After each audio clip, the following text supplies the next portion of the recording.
So that night around the campfire, I accepted Christ as my Savior. The following day, the window fell and hit me on the head, and I let out a string of curse words. And something said in my head, I'm no Christian, or I wouldn't have done that. And that was a deceiving spirit, leading me away from my faith, because I had the faith, or I wouldn't have gone up front to accept Christ as my Savior, in front of all my peers with my bashfulness. But this deceiving spirit led me away from my faith, and I lived my life from then on like nothing happened that night.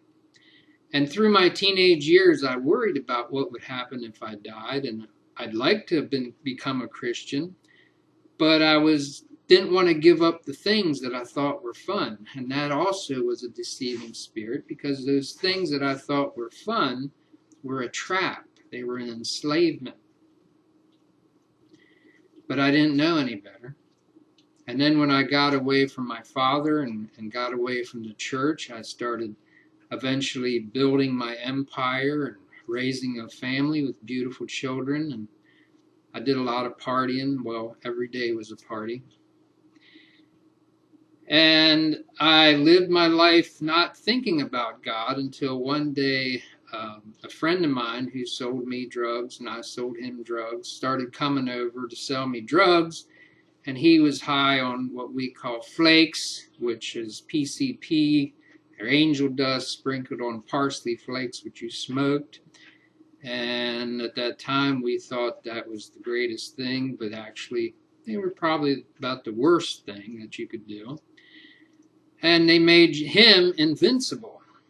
And so he'd come over to my house being all invincible, started preaching to me that I needed to believe in God, read my Bible, and go to church. All the while he's cursing up a storm. And I cursed also, but I tried to keep it at a minimum around my children. But he didn't care. And eventually I had to disassociate from him. And this had a negative impact on me, because I started thinking that, how do I know there's a God? And how do I know? Because who wrote the Bible? There's so many different versions of the Bible, and there's so many different churches. And I just started hating religion, and to the point where even my wife told people, stay away from Jim when Jim's at home. They'd come over to witness or invite us to church, and she warned them. Eventually I bought a tractor trailer and started running up and down the highway as fast as I could to try and make a living. And these Christians started coming out of the woodwork, and they would have their religious bumper stickers on their car, or their Jesus license plate. Here in Pennsylvania we have a license plate that's you have a friend in Jesus. And so they would be cutting me off in traffic or falling asleep at the red lights, and then when the light would turn red, they would go, and there I'd have to sit through another light cycle. And Satan was there pointing these people out to me and saying, look at that Christian. And eventually the drugs and alcohol started taking their toll, and I started looking for ways to run that truck off the bridge, because the thoughts in my mind, voices, some people call them voices, but they're thoughts, was going round and round in my head. And I had to walk away from that, and I bought a smaller truck so I could work around home. And there was a man that worked at this company who I grew up with in the church as a boy, and I looked at him as one of the elders, although I don't think he was one. But he decided to make fun of me in front of all the other drivers one night. We had CBs in our truck so we could find out where the loader operators were in the quarry, and also the DOT, the cops, like to set up weigh stations, so we wanted to keep in contact with each other to find out where they were.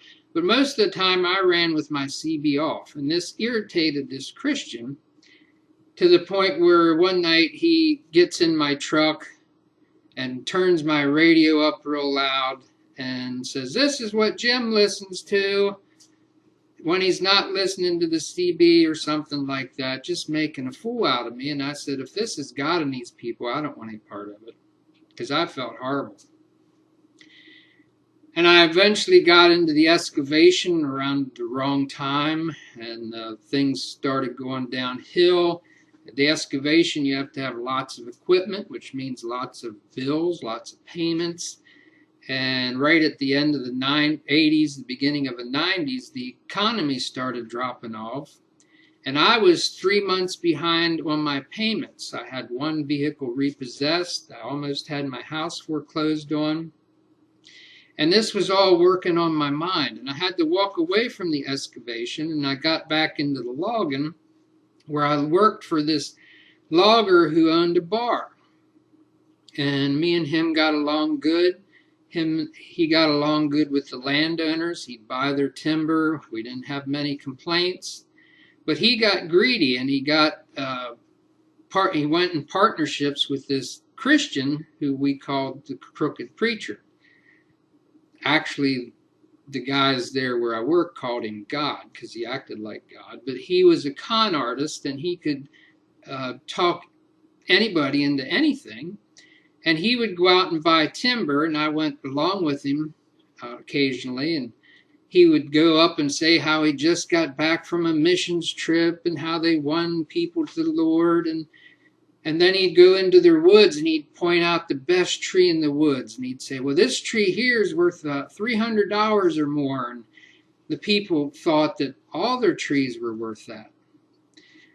But he worked on commission, percentage, and his motto, or not motto, but his stipulation for us was we cut all the timber and sell the timber, and then he'd give them the check as we're hauling it all out, and they would not realize what happened to them until, most of the timber was gone. And these people would get very upset because they just sold their timber, and the money that they got was next to nothing. So, and then they occasionally come up to me and say, I thought he was a preacher. I thought he was a missionary. I thought he was a Christian. And I started saying to myself, if this is God and these people, I don't want any part of it. Because at that time, honesty was my only policy. And so he came up to me one day and started witnessing to me. And, it affected me to the point of tears until I realized who it was who was talking to me. And I just walked away. But one day I was sitting on my skidder. A skidder is a machine that we use to pull trees out of the woods. And I was sitting there thinking. I was thinking of bills. What bill am I going to pay? Should I pay this bill? Should I pay that bill? Maybe I shouldn't pay any of the bills. And what am I going to do next? And if this is God and these people, I don't want any part of it. Round and round in my head as I was, for a long time that was going round and round in my head. But that day, sitting there, what bills to pay? What am I going to do next? If this is God and these people, I don't want any part of it. And something said, this is not God and these people, this is Satan. And all of a sudden there was peace, the peace that you can't describe. The Bible calls it the peace that surpasses all understanding. And I wasn't worried about the words that were spoken.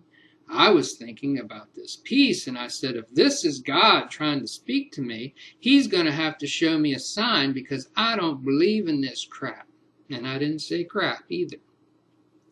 And so I drove back down into the woods and was eyeing up this tree. Now the Crooked Preacher, he wanted us to take every tree in the woods, which left the landowners irate because it destroyed the woods.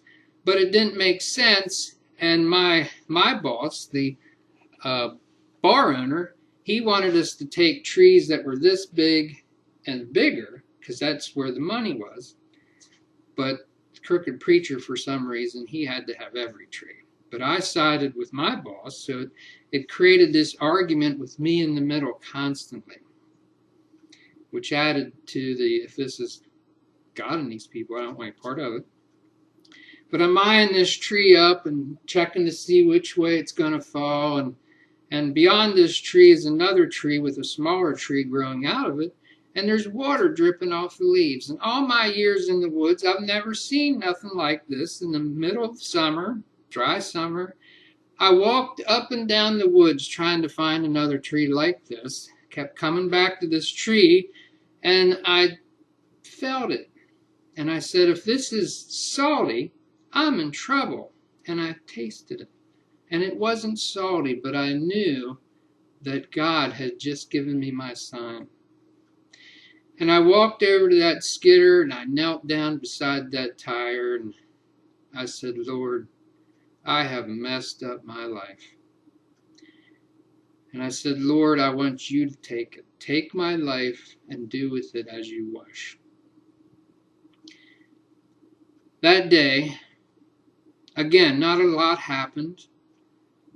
No bells or whistles, but that day I noticed on the way home I was no longer cursing and flipping people off or running them off the road, which occasionally I did because I was a lunatic. And I got home, my wife instantly knew that there was a change in my life. And God has continued to change me and mold me. And I make many mistakes, and sometimes I take steps backwards, and then I take steps forwards. But I'm never the same. I'm constantly changing. I'm constantly improving. And it's a lifelong changing experience. But see, when I was 10, I accepted Christ as my Savior.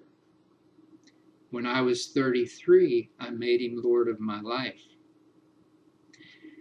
And I had to figure out which Jesus to follow, because when I went to church, it didn't match up with what I was reading in the Bible. And I want to speak to you about that in the next video. I thought my testimony was done, but God just told me, no, there's more to your testimony.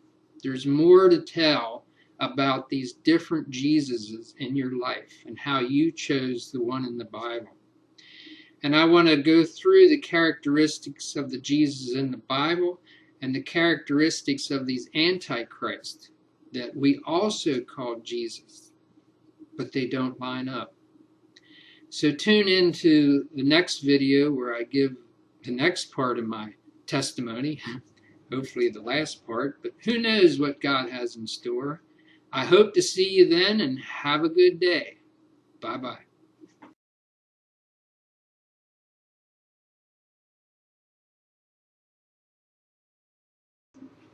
On my last video, I promised to explain to you the cost of following Jesus on this video. But for those of you who are not familiar with YouTube policies, when you're a new video poster, they will not post anything over 15 minutes.